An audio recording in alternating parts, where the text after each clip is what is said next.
I think mommy's gonna kill us. Look at her hands. Oh boy. No!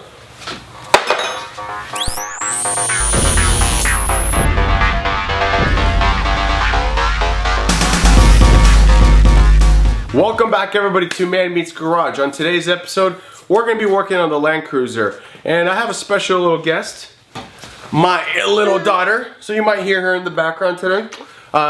Mommy left for the day with her sisters to San Francisco. So it's daddy and daughter time. This past weekend, my wife and I, we went on a trail ride. And we decided to cross the river. Check this video out.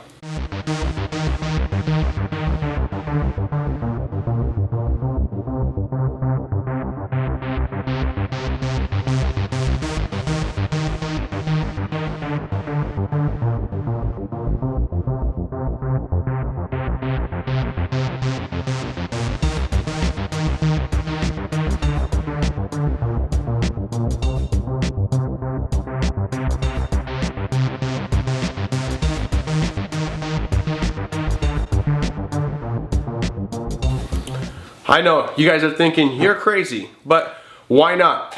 With the momentum, I think, of the vehicle going straight forward without stopping, I don't think there's enough time for the water to get into the air intake.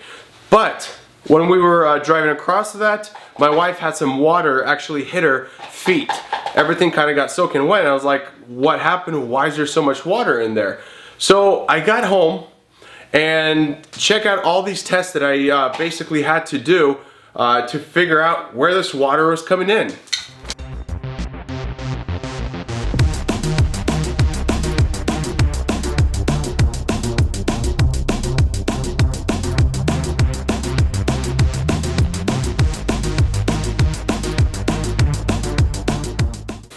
So after running all these tests, I pretty much found out that on your heater core, there's a small, I guess you want to call it like a intake, a little tube intake that's inside your engine compartment.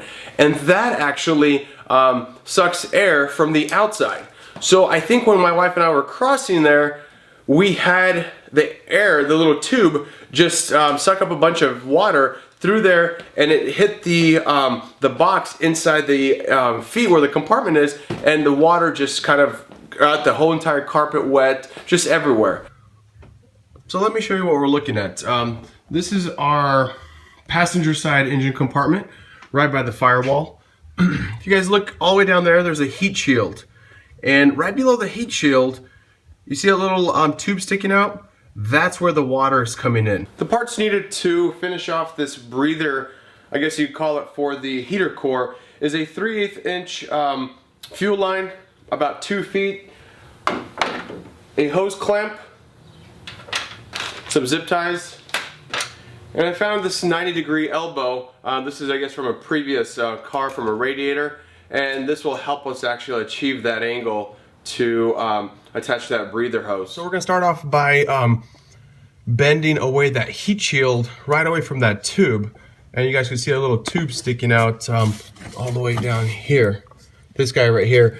And so we'll bend this heat shield a little bit out and away, and we'll get it attached. Something like this, where we can attach the hose to here, and it'll still protect it from the headers here from the heat, but we have just enough space to put on a hose clamp.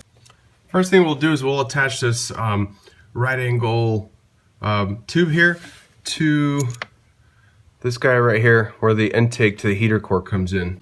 I believe the best place to get to this tube and attach that 90-degree angle elbow is on your passenger side. Remove this mud shield here, splash shield, and then you'll have great access right to it. Splash shield is there, and now we have full access to the tube. Elbow's attached. Now what we'll do is we'll get that new fuel line or hose that we bought, and we'll attach it here and run all the way up to the top. So there's the attachment, the 90-degree elbow with the two hose clamps, and then the hose running right up top. Here's a top view of the hose attached to that 90-degree elbow down at the bottom. I kind of plumbed in the back by the AC lines and then run it right by the wiring. I'll put a zip tie right here and another zip tie up top here. It's all done. This is what it looks like. 90-degree elbow all the way down there. And then I kind of plumbed it over here. And then zip tie 1 and 2. And that's it. It'll get a little dirty, it'll blend in, but at least I won't have any more water inside my footwell. Alright, we're all finished with the heater core breather tube. I guess that's what we'll call it. But guys, I think it's a must. You need to get it done. If you want to cross any rivers or creeks or whatever you want to do, you got to get it done. It's sitting really low and you will get water in your feed for the passenger side. My wife wasn't too happy when she got a ton of water in there, and you guys saw how deep I went. I know it's kind of crazy, but you got to do it. It's 10 bucks. It's not that expensive. It'll probably take you about 30 minutes and you'll be done. It'll probably sit a little bit about 1.5 to almost 2 feet higher than where the breather tube is. For today, thank you guys for watching Man Meets Garage. Please subscribe. If you guys like what you see, what I do here, give me a thumbs up. And you guys can also find me on Instagram, Man Meets Garage. Give me a follow. Stay tuned.